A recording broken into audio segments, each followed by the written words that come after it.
Hello, everyone, and welcome back to Media Literacy Lesson number 4, Media Ownership. I am Dr. Yael Kirshenberg, and you are encouraged to take notes since my lectures are elaborations of what you see on the slides. So let's get started. Who owns the media? Have you ever asked yourself that question? And why should you care anyway? How does it affect you? How much power do owners of media really have nowadays? Do owners of media keep the public interest as their priority? Well, as a media literate person, and as we learned in lesson number 1, it is important to constantly ask yourself these questions as part of your media evaluation. To be able to answer these questions and analyze the answers, first, let's find out what the role of the media is, or shall I say should be. From the First Amendment of the American Institution, we can learn that free press is a right the American people are entitled to. It should serve the people and help protect them from an abusive government or any other malfunction powers. The role of the media then is extremely important. The media is ideally to be first a representation of all members of the society. The media should be transparent to readers and viewers. It should tell the truth.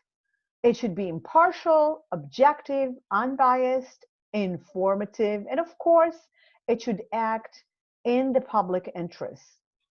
The media should never be motivated or driven by money, greed, power, or any wish to influence. So now who is going to make sure that the media is in fact acting in the best interests of the public?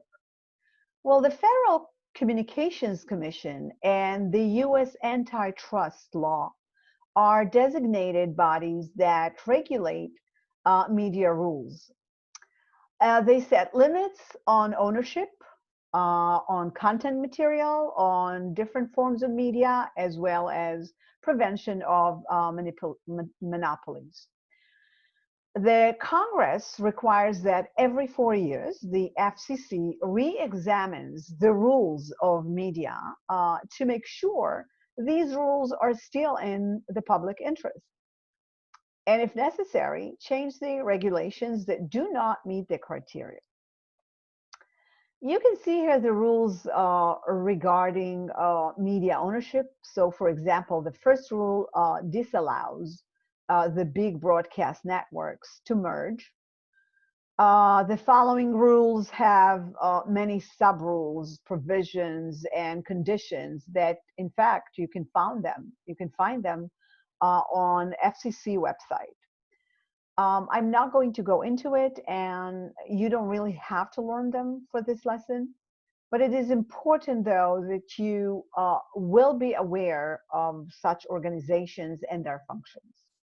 I just want to mention that between 1941 and 1975, there were many more diverse media owners of different mediums, such as newspapers, radio, TV, and all of those. There were also laws that restricted the number of mediums an individual or a company can own. The idea was to make sure the media is unbiased and diverse. By 1985, the number of stations allowed to be owned started growing. Deregulations continued until 2017, when there was no limit on how many mediums one can own. And the excuse given was that the internet killed traditional media businesses, and there was a need to produce and save the industry. In 2019, the court ruled that the changes of 2017 were not in the best interests of minorities, especially women and racial groups. And so actually, for the purpose of our lesson and because of time constraints, I just want you to be aware of these rules and understand that they are not always the best in the best interest of the public. And of course, they may change at times. But our goal as a society is to prevent malfunction of this kind. Now let's look at types of media ownership. In democratic societies such as the US and Canada, control of the media is mostly not in the hand of the government. It is privatized and owned by corporations, or small groups of owners or media moguls, and possibly public, like the educational TV that we have here, PBS. They have the discretionary power of deciding what to cover on media and what not. On the other hand, in authoritarian states like Cuba, North Korea, Iran, among others, media access, media use, media creation, media dissemination, and news coverage is in the hand of one leader or the government. And any private body or competition is totally prohibited, strictly monitored or limited, though the government may grant permission to other entities to deal with the media, but not without scrutiny. What is happening currently in the US media environment? We're experiencing what is called concentration of media ownership. The internet has increasingly become the main space for media consumers and information seekers, and the communication landscape has changed because of that. TV viewers, readers of newspapers or books or magazines, and radio listeners have turned to the internet. And traditional advertising dependent businesses started losing revenues very rapidly. They needed to adjust to the next climate and converge to the internet as well.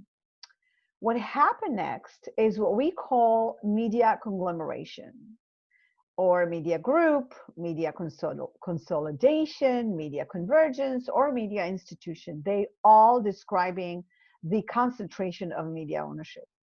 They're referring to companies that might do generally unrelated businesses and on different mass media companies such as television, radio, publishing, what else? Motion pictures, theme parks, or the internet. Now, in 1984, 50 independent media companies own the majority of media within the United States. But by 2011, 90% of the United States media was controlled by 6 media conglomerates. And today, according to the Forbes Global 2000, 4 America's largest media conglomerates are AT&T, Comcast, Disney, and Viacom. As of 2020, they control 90% of the US media. Each of these companies owns many more media organizations and other types of businesses as well. And their worth is in the billions. Global conglomeration examples can be seen in the monopoly tech companies we all know very well, like Google, Amazon, and Facebook, that, by the way, are not regulated the same way that media companies are. And it is constantly debated whether it should change, that situation should change. They control the global market as well as many others. other companies that also do the same thing, like Walt Disney and the Japanese company Sony, um, and more. Well, that brought about a lot of bashing from critics that have accused the large media conglomerates of dominating the media as monopolies or oligopolies, should I say. Using unfair practices, eliminating net neutrality that has to do with political influence on the internet, not working in the public interest, merging of entertainment and news at the expense of serious issues coverage, standardization of culture as if there is only one set culture that fits all, being biased toward special interests of the owners, reduce diversity in both ownership and programming of TV shows and radio programs, less diversity in news and entertainment, and therefore less competition, reduction of different points of view as well as vocalizations about different issues, lack of ethnic and gender diversity, not enough representation of women and other minorities as we can see, hyper commercialization, not transparent, in disguise advertisement inside supposedly unrelated programs, motivated by greed and power to influence and dictate their way of thinking, presenting shallow, mediocre, and lack of quality programs. Actual journalism is vanishing, misinformation is proliferating. Commercial journalism does not fulfill society's democratic needs. Decrease in local, international, and investigative reporting that democracy requires. In other words, owner bias reporting. Leading for policy change that helps owners control of the markets around the world. And the commercial news media system, according to those critics that exist today, faces a structural crisis. Finally, the last claim is that white middle-aged male media owners are being gatekeepers who decide what goes on the air, published, and whatnot. So, what do you do with all this information? And again, why should you care? What should you do? What can be taken from this lesson? Well, the whole purpose of this course is to train you to critically think, evaluate, analyze, and create media. Media ownership is another aspect of mass media you should be aware of and evaluate, of course. And here are some of the responsibilities pertaining to this lesson. Keeping an eye on updated regulations that come from organizations like the FCC and the US antitrust law. Following and demanding transparent, objective, quality, well-informing news coverage on local, national, and international media that are not biased. Supporting and participating in public interest groups, events that promote and debate public affairs issues, and of course, media integrity. That is all for this lesson. And our next lesson is going to be about the skills of media literacy. And we will be examining each skill separately. And until then, see you.